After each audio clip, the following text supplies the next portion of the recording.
सहायता कैसे न करें। Do not be over cautious in choosing beneficiaries.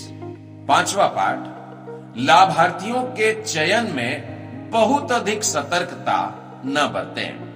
मैं इसे फिर दोहराता हूं, सहायता कैसे न करें। पांचवा पाठ, लाभार्थियों के चयन में बहुत अधिक सतर्कता न बरतें।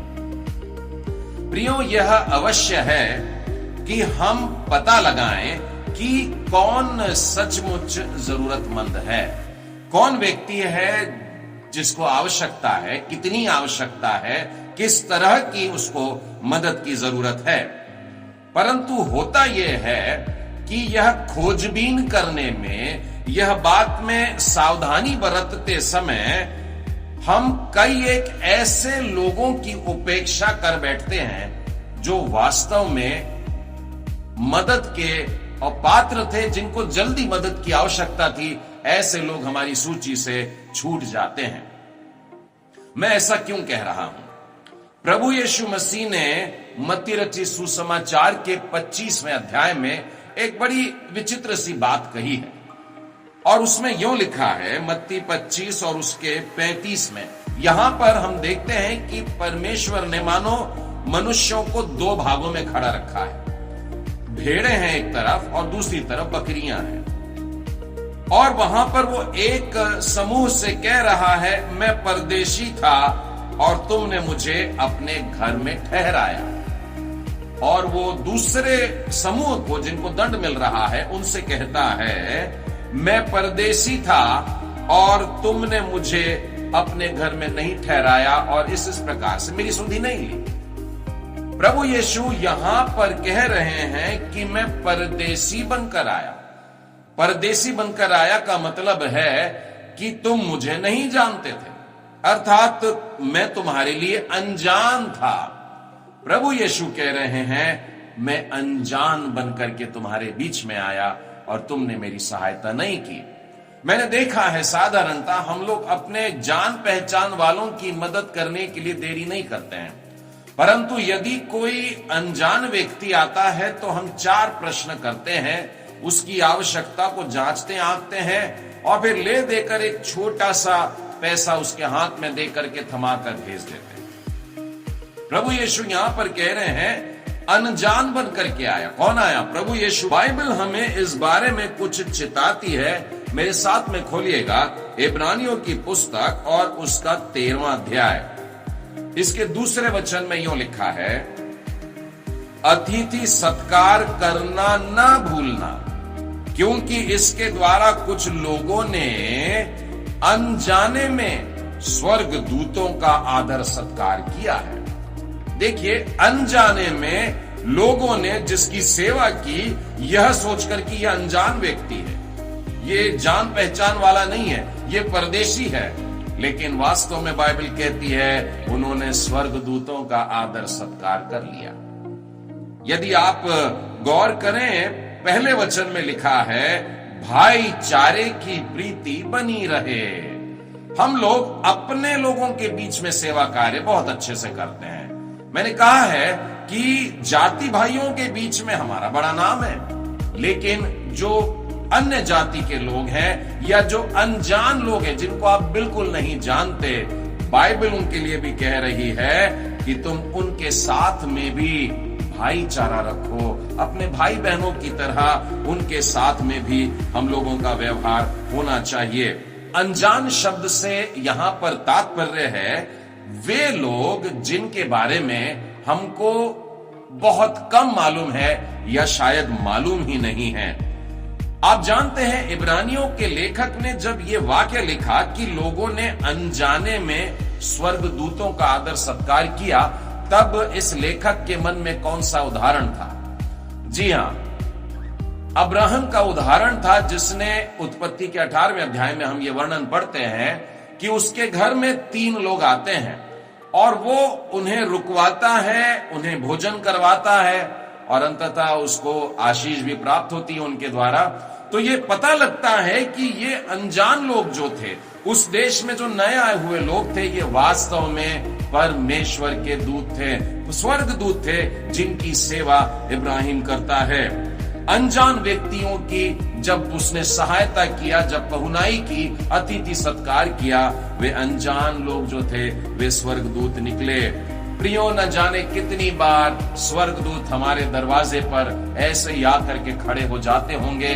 कोई भूखे हैं, कोई प्यासे हैं। बाइबल कहती है इन अनजान लोगों की सहायता कर लें। बहुत ज्यादा उनके बारे में पता लगाने की जरूरत नहीं, ऐसा आज का हमारा पाठ कह रहा है। मत्ती रचित सुसमाचार के 25वां अध्याय में प्रभु यीशु मसीह कहते हैं, मैं तुम्हारे बीच में अनजान बन करके आया, और उसमें दो भागों को, एक को कहता है तुमने मेरी पहुनाई की, दूसरे का कहा नहीं की।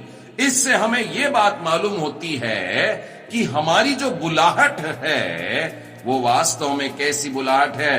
गलातियों की पुस्तक और उसका 6वां अध्याय और उसके 10वें वचन में अगर आप देखें तो यहां पर पता लगेगा, इसीलिए जहां तक अवसर मिले हम सबके साथ भलाई करें, विशेष करके विश्वासी भाइयों के साथ। विश्वासी भाई बहनों के साथ में भलाई करना तो है ही है, लेकिन बाइबल कहती है जहां तक अवसर मिले, जितना हो सके सबके साथ में हमें भलाई करनी है। मतलब अनजान लोगों के साथ में भी भलाई करनी है। प्रियो, याद रहे, सबका हित हमें सोचना है और सबके हित के लिए अपने कार्यों को करना चाहिए।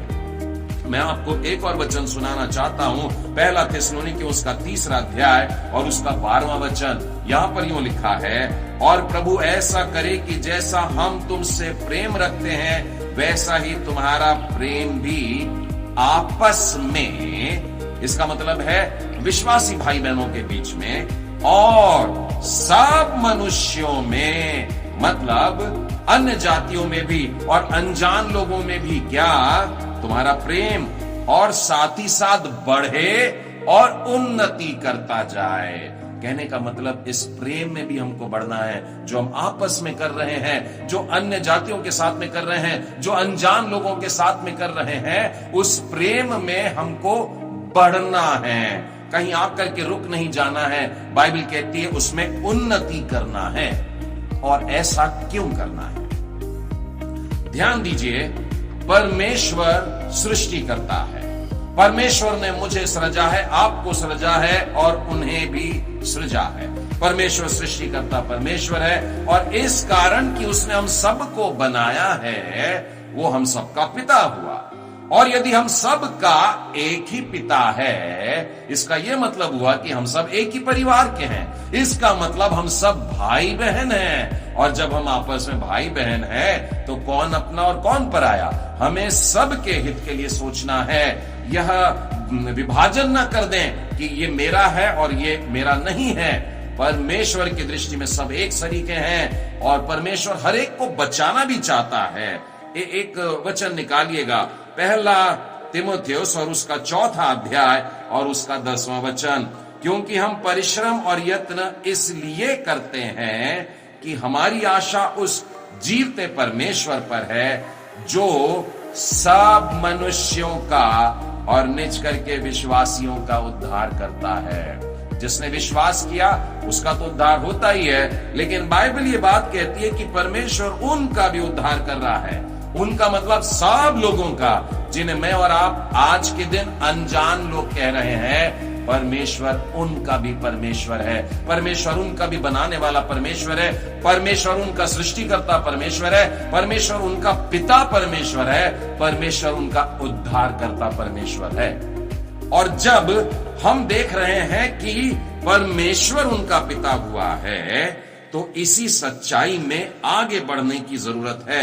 मत्ती रचित सुसमाचार उसका 5वां अध्याय और उसके 45वें वचन में लिखा है, क्योंकि वह भले और बुरे दोनों पर अपना सूर्य उदय करता है और धर्मी और अधर्मी दोनों पर मेह बरसाता है। यह सूर्य की जो रोशनी है, ये क्या केवल विश्वासियों के लिए परमेश्वर देता है? अविश्वासियों के लिए भी है। ये जो बारिश की ठंडी बूंदें आती हैं, जो जमीन में से फसलें उपजाती हैं, ये क्या केवल धर्मियों के लिए है? परमेश्वर ने अधर्मियों को भी इस आशीष में शामिल किया है।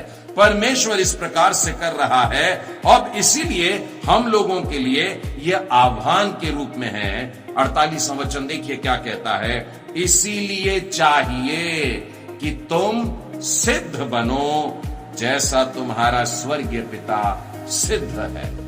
परमेश्वर की तरह हमें भी सिद्ध बनने के लिए कहा जा रहा है। और ये इन वचनों के बाद में वचन आ रहा है, इसका मतलब मुझे अपने जाति भाइयों से प्रेम करना और उनकी सहायता करना है, साथ ही अन्य जातियों के साथ में भी प्रेम करना, उनकी सहायता करना है, साथ ही जो अनजान लोग मेरे राह में आ जाते हैं उनकी भी सुधि लेना है, उनकी भी पहुनाई करना है, उनका भी अतिथि सत्कार करना है, उनकी सहायता करने के लिए। अब जैसे बाइबल कहती है, मुझे ये नहीं सोचना है कि क्या ये धर्मी व्यक्ति है, मैं इसकी सहायता करूंगा, अधर्मी की नहीं, ऐसी बात नहीं है। यह इस प्रकार से हमारा सोचना सही नहीं होगा कि अच्छे लोग कौन है, बुरे लोग कौन है, कि कौन धर्मी कौन अधर्मी, ऐसा भेदभाव बिल्कुल नहीं करना है। हां प्रियो, बाइबल तो हमको यह भी सिखाती है कि हमें अपने दुश्मनों से भी प्रेम करना है। प्रेम करने का मतलब सहायता करने के लिए भी, अपने दुश्मनों की भी सहायता करने के लिए बाइबल सिखा रही है। आप कहेंगे कि हाँ, नए नियम में ऐसा होता है। नहीं, मैं आपको पुराने नियम से भी उदाहरण बताना चाहूंगा कि बाइबल का परमेश्वर हमें अपने बैरियों से भी प्रेम करने के लिए, और जब जरूरत में पड़ते हैं तो उनकी सहायता करने के लिए बोलता है। मेरे साथ में खोलिएगा निर्गमन की पुस्तक और उसका 23वां अध्याय और उसके 4 और 5वें वचन में देखिए क्या लिखा है। यदि तेरे शत्रु का बैल या गधा भटकता हुआ तुझे मिले, शत्रु का बैल या गधा कहीं भटक गया है, जंगलों में निकल गया है, लेकिन तुझको दिख गया, तो उसे उसके पास अवश्य फेर ले आना।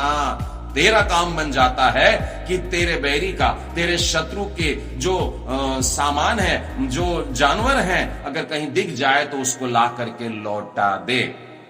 आगे लिखा है, फिर यदि तू अपने बैरी के गधे के बोझ के मारे अगर उसको दबा हुआ देखता है, कहीं कोई गधा है, खूब सारा वजन डला है, बैठ गया, उठना नहीं हो रहा है, ऐसी हालत में है, तो लिखा है चाहे उसको उसके स्वामी के लिए छुड़ाने को तेरा मन न भी चाहे तो भी अवश्य स्वामी का साथ देकर उसे छुड़ा लेना। ये बड़ी सुंदर सी बात लगती है मुझे कि परमेश्वर केवल हमारे विरोधियों की सहायता करने के लिए नहीं बोल रहा, परंतु हमारे विरोधियों के जो गधे हैं उनकी भी सहायता करने के लिए परमेश्वर हमसे कह रहा है। मैं इस सद्गुण को एक बड़े सुंदर उदाहरण के रूप में पुराने नियम में दाऊद में देखता हूं। जी हां, आइए दाऊद के जीवन से एक घटना देखते हैं। वैसे तो उसने अपने सताने वालों के साथ कई बार बहुत अच्छा किया। आप जानते हैं कि उस समय में राजा शाऊल था और शाऊल राजा दाऊद को बिल्कुल पसंद नहीं करता था, उसके जान के पीछे हाथ धोकर के पड़ा था। और दाऊद को ऐसे कई मौके मिले जबकि वो इस शत्रु को मार सकता था, लेकिन वो कहता था कि ये प्रभु का अभिषिक्त है, मैं उस पर हाथ नहीं उठाऊंगा। अब ये घटना जो मैं बता रहा हूं, ये शाऊल राजा के मृत्यु के उपरांत की है। शाऊल राजा मर चुका है, लेकिन उसके बाद भी दाऊद का प्रेम उसके लिए उमड़ करके आता है। और तो और शाऊल के बारे में आप जानते हैं कि वह परमेश्वर से विरोध करते हुए मारा गया, वो अनाज्ञाकारिता में मारा गया, अपने ऊपर भरोसा रखने में, परमेश्वर से अपना विश्वास हटा करके। इसके बावजूद भी दाऊद शाऊल को कितना प्रेम करता था देखिए। दूसरा शमूएल और उसके 9वें अध्याय और उसके 3 वचन में लिखा है, तब जब दाऊद राजा बन गया है और उसने अपने कर्मचारियों को अपने महल में पूछा कि क्या शाऊल के घराने में से कोई बच गया है, लेकर आओ उसे ताकि मैं उस पर कृपा दृष्टि करूं। अब सोचिए इस बात पर कि जो राजा जानलेवा था, जो मार सकता था, उसके परिवार का कोई भी जन आज इस नए राजा के लिए बड़े खतरे का कारण बन सकता है। लेकिन दाऊद कहता है, अगर शाऊल के घराने से कोई बचा हुआ है उसे लेकर के आओ, मैं उसको गले से लगाऊंगा। दाऊद राजा के महल में